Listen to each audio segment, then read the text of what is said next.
गुरुर्ब्रह्मा गुरुर्विष्णु गुरुर्देवो महेश्वरा गुरुर साक्षात परब्रह्मा तस्मै श्री गुरुवे नमः। राधे राधे मेरे प्यारे भाइयों बहनों माताओं व बंधुओं, संस्कार की बातें चैनल में आपका स्वागत है। बंधुओं, आज ज्येष्ठ मास वट पूर्णिमा के दिन मैं आपको वट पूर्णिमा की कथा सुनाने जा रही हूँ। बंधुओं, जिसे सुनने मात्र से आपको सभी कष्टों से मुक्ति मिलेगी। बंधुओं, आपके यहाँ स्थायी लक्ष्मी का वास होगा। बंधुओं, वट पूर्णिमा की कथा को ध्यान लगाकर एकाग्रचित्त होकर सच्चे मन से सुने। बंधुओं, यदि आपने हमारे YouTube चैनल को अब तक सब्सक्राइब नहीं किया तो जरूर करें और बेल आइकन दबाना ना भूलें, ताकि आपको हमारी आने वाली सभी वीडियोस की जानकारी सबसे पहले हो सके। बोलो विष्णु भगवान की जय, लक्ष्मी माता की जय, शिव शंकर भोलेनाथ की जय। किसी नगर में चंद्रहास नाम का एक राजा था। उसकी पत्नी का नाम कृतिका था और वही नगर में एक ब्राह्मण और ब्राह्मणी रहते थे। उनके यहाँ धन धान्य की कोई कमी नहीं थी, पर उनके कोई संतान नहीं थी। इस वजह से वे बहुत दुखी थे। एक समय एक तपस्वी उस नगरी में आया। वह तपस्वी उस ब्राह्मण के घर को छोड़कर सभी घरों से लेकर भोजन करता, पर वह रूपवती से भिक्षा नहीं लेता था। एक दिन जब तपस्वी ने किसी अन्य घर से भिक्षा ली और गंगा के किनारे जाकर प्रेम पूर्वक खाने लगा, तब धनेश्वर ने तपस्वी के सभी कार्यों को करते देखा और अपनी भिक्षा के अनादर को देखकर धनेश्वर तपस्वी से जाकर बोले, आप सभी घरों की भिक्षा लेते हैं, पर मेरे घर से भिक्षा क्यों नहीं लेते? तब तपस्वी ने कहा, जो निसंतान हो उसके घर की भिक्षा बड़ी पापदायिनी मानी जाती है। पतितों का अन्न खाने से मनुष्य आप भी पतित हो जाता है।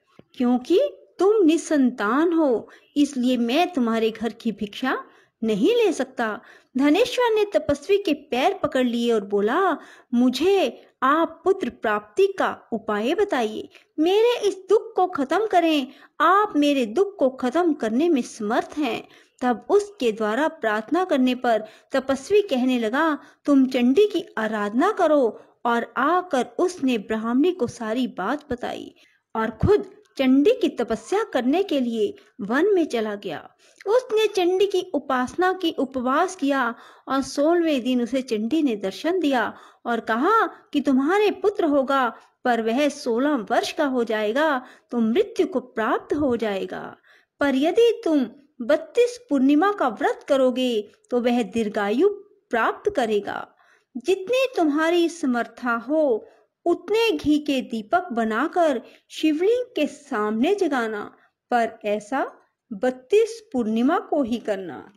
प्रातः काल होने पर इस स्थान पर तुम्हें एक आम का पेड़ दिखाई देगा। पेड़ पर चढ़कर एक आम तोड़ना और घर ले जाकर पत्नी को दे देना। अब वह स्वप्न से जागा और पत्नी को सारी बात बताई। स्नान करके पत्नी को खिलाना। प्रातः काल होने पर इस स्थान पर तुम्हें एक आम का पेड़ दिखाई देगा।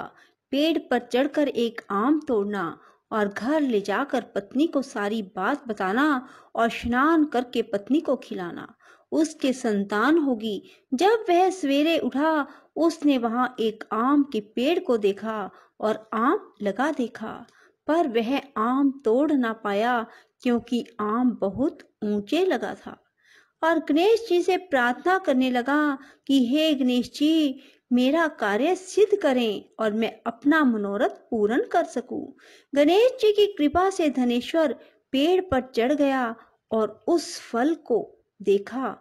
उसे महसूस हुआ कि ये तो वही वरदान वाला फल है, और उसने तोड़ा और पेड़ से नीचे उतर आया और फिर घर जाकर उसने अपनी पत्नी को दिया।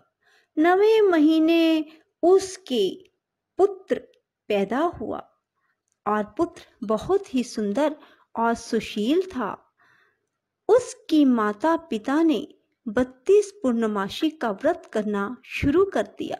16वां वर्ष लगते ही माता पिता को चिंता होने लगी कि कहीं 16 वर्ष होने पर बेटे की मृत्यु तो नहीं हो जाएगी। इसलिए उन्होंने अपने मन में विचार किया कि ये घटना अगर उनके सामने घटित हुई तो क्या होगा। उन्होंने उस बच्चे के मामा को बुलवाया और कहा कि हमारी इच्छा है कि देवी दास को तुम 1 वर्ष के लिए काशी में ले जाकर विद्या ग्रहण करवाओ। उसे अकेला बिल्कुल नहीं छोड़ना, तुम सदा उसके साथ रहना। और इस तरह से उन्होंने अपने बेटे को 1 वर्ष के लिए काशी भेज दिया।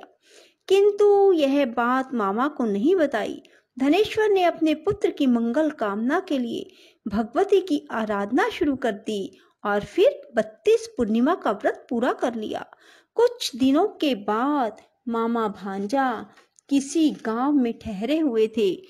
जिस धर्मशाला में वे ठहरे हुए थे वहां एक बारात ठहरी हुई थी। लगन के समय वर को कोई रोग हो गया। वर के पिता ने कुटुंबियों के साथ विचार विमर्श किया कि वह देवीदास को वर के रूप में ले जाते हैं और बाद में विवाह के अन्य काम अपने पुत्र के साथ करवा देंगे। वर का पिता देवीदास के पास गया और बोला, तुम थोड़ी देर के लिए अपने भांजे को हमें दे दो ताकि लगन का काम सुचारू रूप से हो सके। उसके मामा बोले, वर को जो मिले वो हमें देना, मेरा भांजा वर बन जाएगा। और वे मान गए और देवीदास को वर बनने के लिए भेज दिया। विवाह कार्य विधि पूर्वक संपन्न हो गया। पत्नी के साथ भोजन ना किया और पत्नी ने देखा कि उसकी पति की आंखों में आंसू है। वह बोली, आप उदास क्यों हैं? लड़के ने सारी बात बताई। उस कन्या ने कहा, ऐसा कैसे हो सकता है? अग्नि के सामने मैंने आपको पति बनाया है। देवीदास ने कहा, ऐसा मत कहिए, मेरी आयु बहुत छोटी है, मेरी मृत्यु के बाद तुम्हारा क्या होगा? पत्नी बोली, जो होगा सो देखा जाएगा। दोनों ने साथ में भोजन किया और सो गए। देवीदास ने जाने से पहले अपनी पत्नी को 3 नगों से जड़ी अंगूठी दी और एक रुमाल दिया और कहा कि इसे मेरा संकेत समझकर स्थिर चित्त हो जाओ। मेरा जन्म मरण जानने के लिए एक पुष्प वाटिका लगाओ और वहां नव मल्लिका लगाओ और उसे जल से सिंचित करती रहो। जिस दिन ये सूख जाए समझ लेना मेरे प्राणों का अंत हो गया, अर्थात मेरे प्राण निकल गए। जब ये फिर से हरे भरे हो जाएं तो समझ लेना मैं जीवित हो गया हूँ और इसे मेरा संकेत समझना। प्रातः काल होते ही विवाह कार्य संपन्न हुए तो कन्या ने अपने पिता से कहा, यह मेरा पति नहीं है, मेरा पति वही है जिसका रात्रि में मेरे साथ विवाह हुआ था। यदि यह मेरा पति है तो मुझे बताए कि रात्रि में हमारी क्या बातें हुई थी, इसने मुझे क्या दिया। ये बातें सुनकर वर कहता, मैं कुछ नहीं जानता। वह लज्जित होकर वहां से चला गया और बारात भी वापस लौट गई। मामा भांजा काशी विद्या अध्ययन के लिए चले गए और एक दिन काल से प्रेरित होकर एक सर्प देवीदास को काटने के लिए वहां पहुंचा। जहर की ज्वाला से सारे स्थान जहरीला हो गया। पूर्णिमा व्रत की कृपा से सांप उसे काट ना पाया। काल वहां आया, उसके शरीर से उसके प्राणों को निकालने की कोशिश करने लगा और वह मूर्छित हो गया। भगवान शिव पार्वती भी वहां आए। उसे मूर्छित दशा में देखकर माता पार्वती ने शिव जी से कहा, इसकी माता ने 32 पूर्णिमा का व्रत किया था, इसे प्राण दें।